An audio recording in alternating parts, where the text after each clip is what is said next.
Greetings, dear ones. I'm Kryon of Magnetic Service. For those who listen later, we are still in the south of France. This is the second message. We're in a sacred place, dear ones. It's history, but oh, there's more. And so, in order for you to understand fully this message, I wish to give it slowly, and I wish to review a little of what we said yesterday. For the message today is more accelerated, more advanced than yesterday. You're ready for this, for you've been in the Cathar country now for more than one full day. It's important that you settle in, that you be here for a while, to acclimate to what I told you about yesterday. Dear ones, you sit in a region that is different than other more average regions on the planet. And we told you that there are several of these kinds of regions in the world. And what makes them special is an alignment of Gaia. An alignment that lets you actually feel energy, what I will call between the dimensions. Now, right here, we stop. And we have to discuss energy, because we are about to get into an area that is not linear at all. If you are an intellectual, linear thinker, then everything stops here. It won't make any sense to you. For me to explain this more, dear ones, I give you the example of love.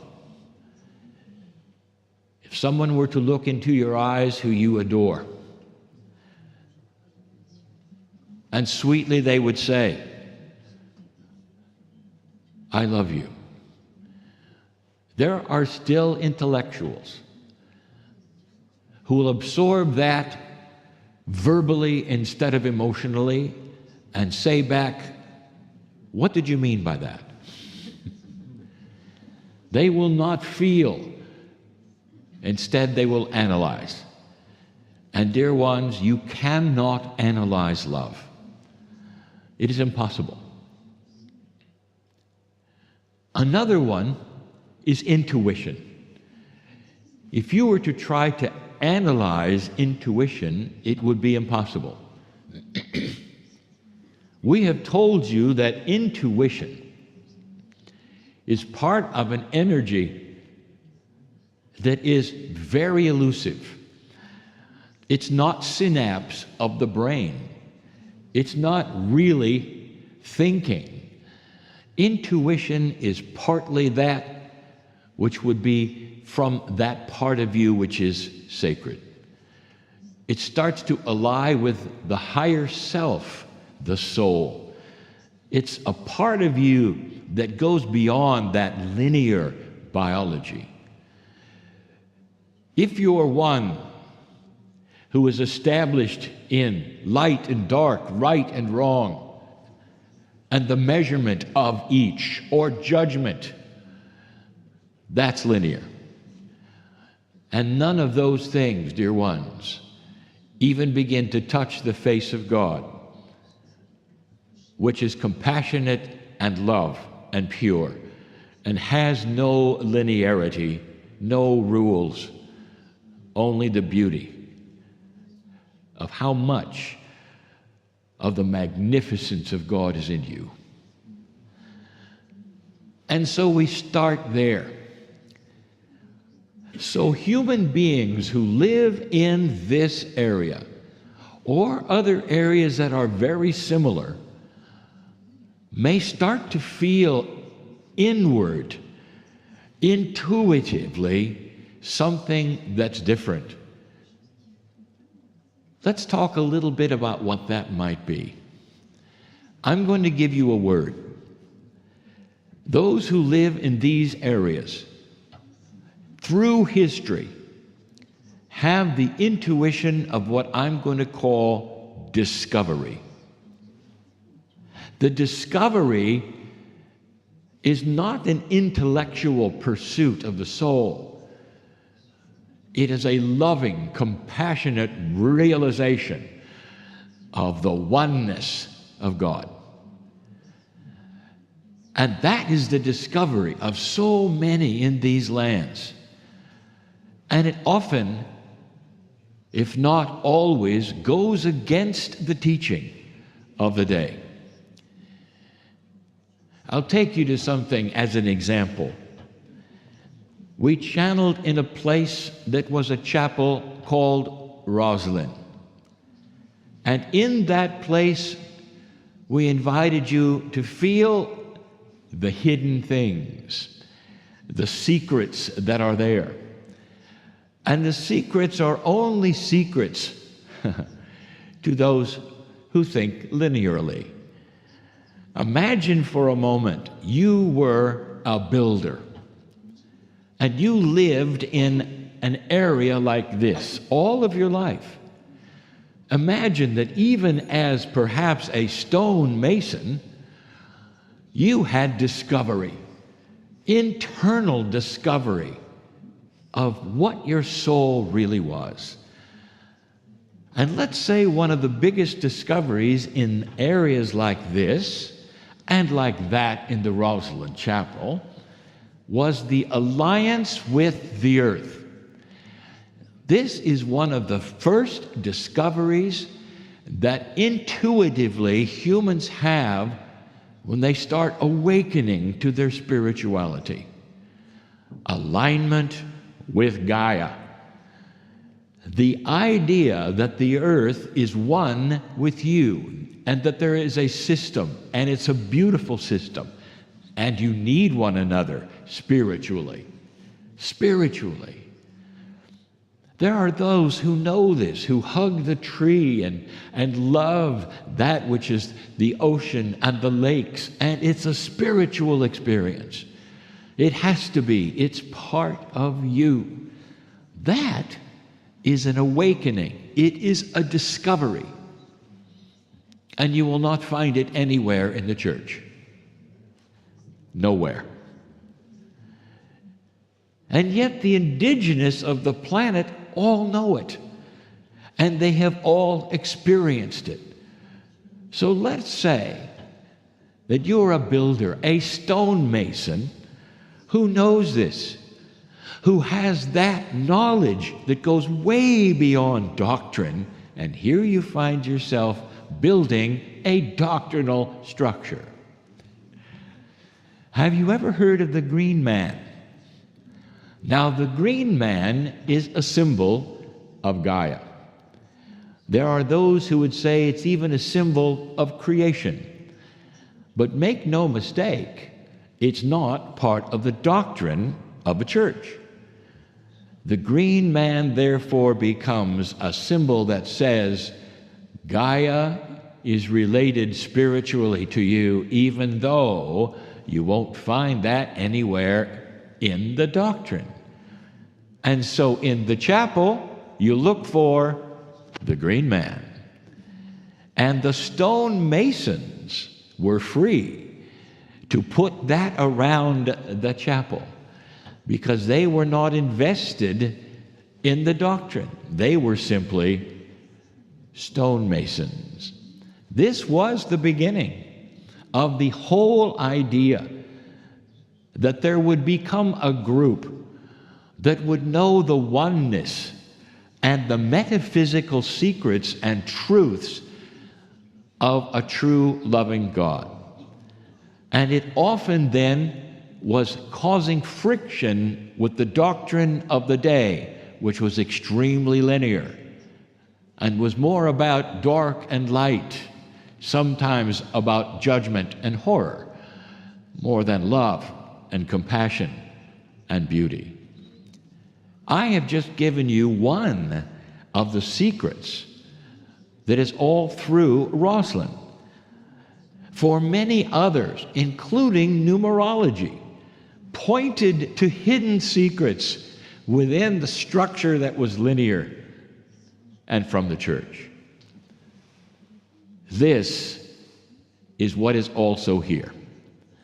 But other ways, for now it is expressed in so many hidden ways that perhaps are beyond even that which you would expect.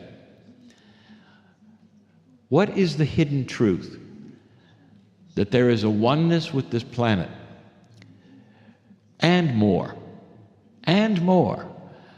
Let's stop for a moment and look deeper into the Cathar. If you take a look at who they were, I will tell you this: they were very advanced, sacred thinkers. I want you to study for a moment the fact that they had very little structure. There was no hierarchy. There was no one person they turned to. There was no symbol of their being. And yet everyone has a symbol. It's like a label, so you can identify them. And yet they didn't. This is an advanced thinking about the oneness of God. Not just the oneness of God, the alignment with the planet, with the arts, with the beauty of music, and then more. If you had to trace where the Cathar perhaps got some ideas, they were more slanted toward perhaps what you would call the Gnostic Christians. The Apostle James disagreed with almost all of the others who walked the planet with Christ. And he became known as the one, along with John, who presented Christ in a different light. And James, he said this, that Christ came as an example, a human being, showing what all humanity can do, showing the love that humanity can have. I said this before, where the master walked, the flowers grew. The animals followed him. The alignment with Gaia was so obvious, so complete. And he healed as he went, and he loved as he went. And humans came and sat at his feet because they could feel intuitively the energy that we speak of. They could feel between the dimensions the love that poured out of this man. And James, he said, this is the example for me. And to some degree, the Cathar, this was their model. Not his death, or presumed death, or what followed after it with the rules of believing in the death. It was an example for everyone.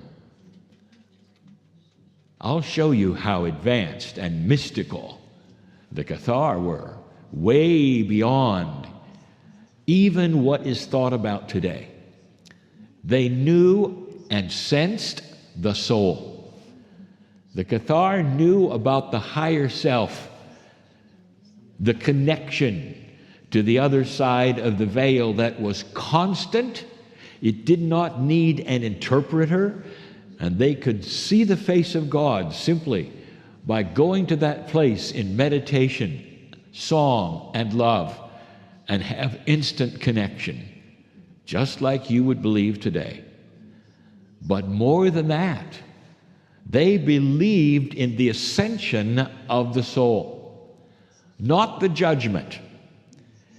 And they believed, like so many of you do who listen now, that at the last breath of your life, your soul would go into an ascended status and returned home to that which is the creative source itself.